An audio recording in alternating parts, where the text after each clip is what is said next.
Fox 61 News at 6 starts now.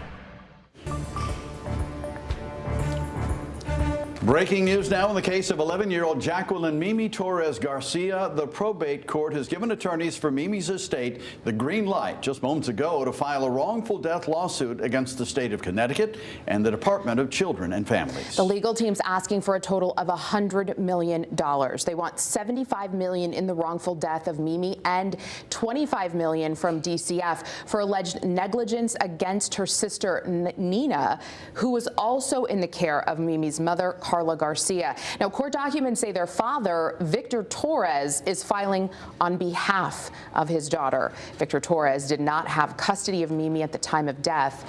The filing will now go to the state's Claims Commission, where they'll decide if the lawsuit has the merit to proceed. All right, to the weather now, and take a look at these temperatures. Tomorrow will be the coldest day of the season so far. We will dip into the teens and even down into the single digits. And here's the sobering part. It will actually feel even colder than that. Thanks for joining us for the Fox 61 News at 6. I'm Brent Harden. And I'm Sarah Sanchez. We hope you're bundled up with a warm drink watching tonight's newscast. I laughed at the top, Brent, because Rachel, I can see her out of the corner of my eye, and she went, whew, she did like a shiver when you said that, and I laughed at her. So yeah, it's going to be cold. And yeah. I mean, I'm imagining it. Well, not much makes her cold, to be fair, but yeah. You mean, yeah, it doesn't take much. It doesn't take much. Yeah, but we are talking about records getting challenged as we head towards daybreak, so I'm allowed to call it cold as we head I think it's fair. towards daybreak tomorrow. The record in the Hartford area is 3 degrees. I don't think we quite get there, but it'll be close. We are forecasting an overnight low of 6 at the bus stop tomorrow morning. And in Bridgeport, we are thinking that we break the record of 17 set back in 1989. We are going with an overnight low of 15. Either way, it is cold at the bus stop tomorrow morning. Here's a look at the front that is approaching. It's causing the winds to pick up, and there are a few flurries that are out there, although nothing significant to speak of. Temperatures are tumbling into the 20s and 30s already, and the winds are anywhere from 15 to 25 miles per hour sustained, but we have higher gusts up to 40 miles an hour. Look at these wind chills overnight, near or even below zero. At least the wind will diminish a bit towards daybreak, but it's still going to be cold. Your full forecast is coming up. Thank you, Rachel. The state activated its severe cold weather protocol from now through Tuesday. If you need shelter or a warming center, you can call 211 or visit 211ct.org. Transportation can also be provided if needed to get you to a shelter. And with those cooler temperatures, plumbers say now is the time to prepare your home. Fox 61's Priscilla Meza spoke with a local plumber about what homeowners need to know to avoid costly damage.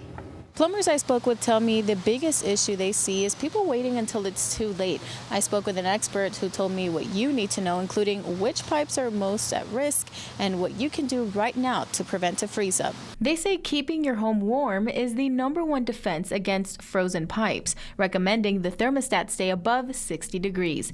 They also suggest opening cabinets during deep freezes so warm air can circulate around exposed plumbing. Zachary Carr with A Yellow Home Services says any pipe carrying water is at risk, especially those sitting on exterior walls or older outdoor spigots that freeze more easily. Older homes are definitely more vulnerable to freeze-ups due to lack of insulation in the house and not as efficient heating systems. A simple fix for a homeowner would be, if you do encounter a freeze-up, you could get a hair dryer to potentially thaw out the pipe.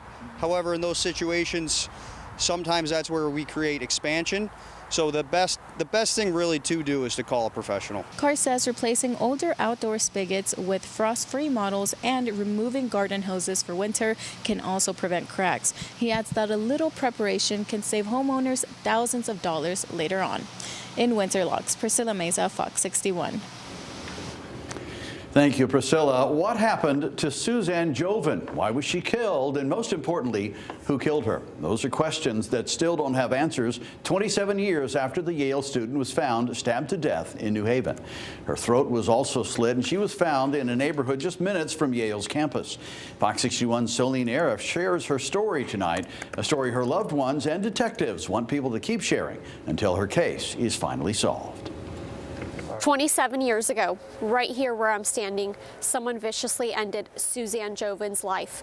Now, nearly 3 decades later, some of the same people are still working to figure out who killed her, and time hasn't slowed them down. 27 years of sunsets and sunrises that Jovan never got to see. She was so close to graduating. She was a senior studying political science and international studies at Yale University, and the person who robbed her of that future was never arrested. A real surprise, a shock, and I was really sorry that the case wasn't solved. Jim Hadler's lived in this neighborhood since 1990. His house is just yards away from the crime scene, and his memory of that week still stays in his mind. And I remember the detectives coming down the next day, interviewing people and looking for evidence of a murder weapon, basically a knife. Those detectives working the case included New Haven's original police detective on the murder investigation, Ed Kendall. He met us where Jovan's body was found, hoping somebody watching the story hears him out. We ask anyone who might have information to please come forward and contact the New Haven Police Department. Law enforcement agencies and civilian people have worked hard on this investigation. Kendall has since retired from the New Haven Police Department, but he hasn't retired from fighting for answers for Jovan's family. And he's not alone.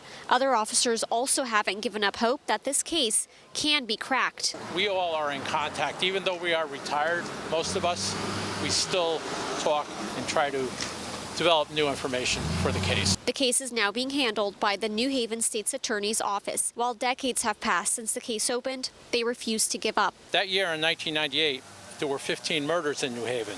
All murders were solved and cases closed except this in the murder of Suzanne Jovan. 27 years later, this neighborhood still holds one of the state's biggest secrets. This one seems to have been remained a mystery. It's not too late to give her family closure. There's a $150,000 reward for information that leads to an arrest and conviction.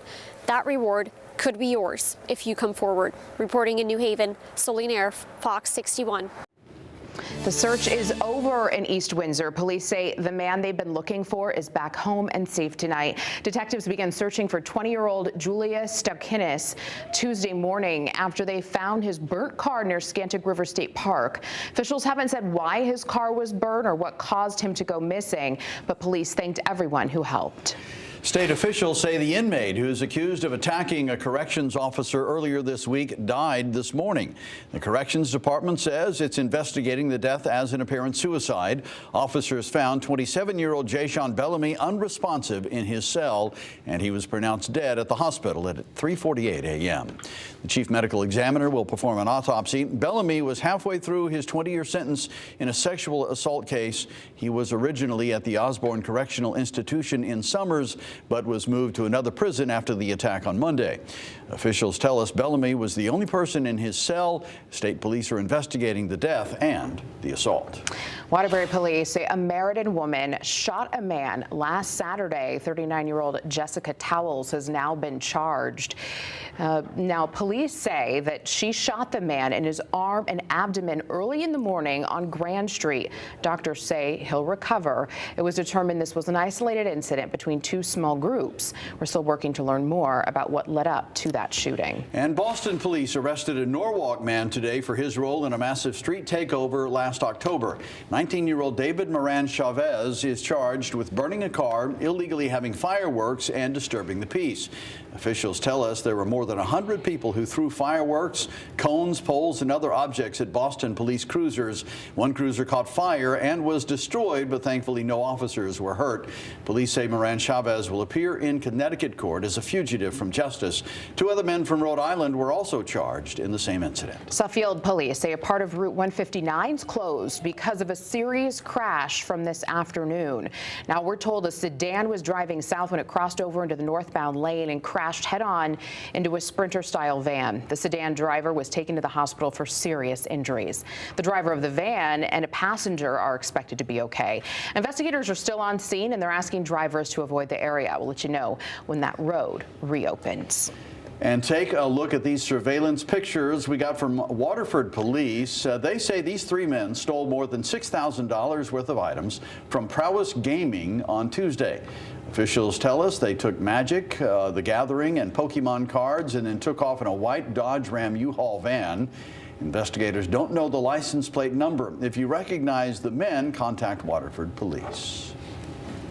The new state audit says Connecticut's Office of Health Strategy is still missing key internal controls, with several problems repeating from past years. Auditors found OHS didn't collect required medical certificates for extended sick leave, failed to complete its annual internal control assessment on time, and couldn't provide purchasing logs or receipts for most of the state credit card transactions they reviewed. The agency also reportedly lacked contractor evaluations for more than $15 million in agreements. OHS agreed with all the findings and says it's putting new monitoring and documentation procedures in place. The two organizations are spreading holiday cheer to people living in shelters all December long. The Connecticut Coalition to End Homelessness and the CT Realtors Foundation held their 10th annual Be Homeful for the holidays. Throughout December, more than 1,000 Paddington bears, as well as 800 backpacks and other gifts, will be given to kids in shelters throughout Connecticut. The organizations packed up more than 2,000 of those gifts earlier today. Leaders of both organizations say giving back to those in need is often the best gift during the holiday season. So right now, there are about 5,000 people experiencing homelessness in Connecticut, and about 500 of them are children. Unfortunately, due to the rises in homelessness, one of the areas we've seen significant rises in, unfortunately, is family homelessness and children. They get distributed to all of our local associations, realtor associations throughout the state.